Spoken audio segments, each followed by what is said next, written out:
Let's take a look here at Google Forms scenario one. Nadia is an ag science teacher who is planning a lesson on commercial dairies. The culminating event in the lesson will be a field trip to Producer's Dairy.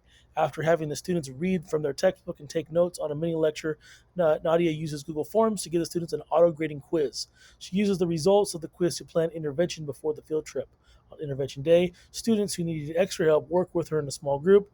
The students who needed enrichment were given a Google form with dairy process YouTube videos embedded and questions to answer after each video.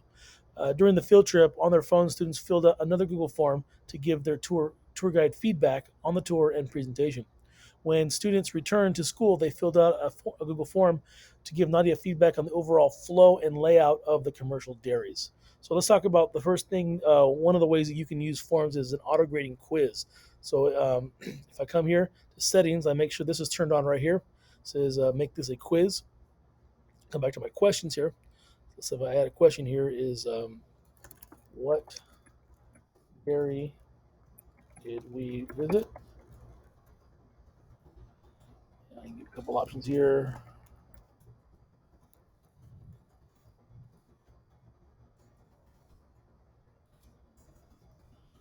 So what I'll do here is go to my answer key. I need to select which one here is my answer, and I click done, and I can repeat this process here. I always like to make it required. Repeat this process. That way it is auto grading, so it saves you some time. Another way that you can use Google Forms is for your RTI days, and when you have kids who need they need enrichment. So a popular way to use it for enrichment is to embed YouTube videos and have kids watch these enriching videos and answer questions after. So what I can do here is click on the add video button here, and it allows me to search YouTube. So I'm going to do a quick video here for Producer's Dairy. Let's see what I can find. And let's say that I'm going to use this one right here. Hit select. It'll now be embedded in here. This is Producer's Dairy. So the kids can watch the video. If I click the add question button after it, now I can say here, what was the main idea of video? It's into a paragraph answer. I always like to make it required. So I can embed videos, either ones that I make or I can pull them straight from YouTube, and then I can have them answer questions. So this could be a common enrichment activity. Another way that you can use Google Forms is for different forms of feedback here. So I'm going to add another question here. I'll show you the ways, question types you can use for feedback. So if I click on the question type here, the default is multiple choice. Look at all the different question types we have here. So there's a lot of ways that we can do it here. The linear scale is a good way to do feedback for somebody. So linear scale tells me here 1 to 5. So I could say something like this. On a scale of 1 to 5,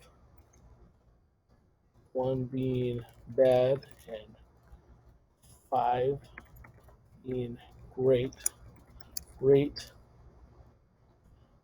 the tour. Required. So if I take a look here, up here at the top right here, we have a preview button. So you can go ahead and test out what it looks like here. So right here, this is how the students could give a rating to the tour. So if the teacher wants to get a feedback for the students giving a rating, that's an easy way to do it using the linear scale.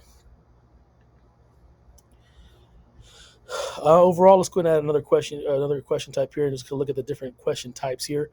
Short answer is if you want, nothing more than a couple sentences. If you want to write more, use paragraph.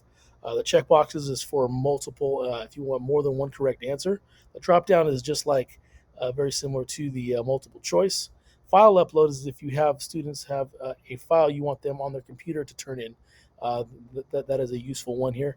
The checkbox and multiple choice grid are another ways for you to do probably a little bit more deeper understanding of if you want to give ratings and opinions of certain things, but a little bit more detail. You can also have the date and time are also other options. So long story short, using Google Forms, there's a myriad of ways that you can use it productively in your class beyond just doing quizzes.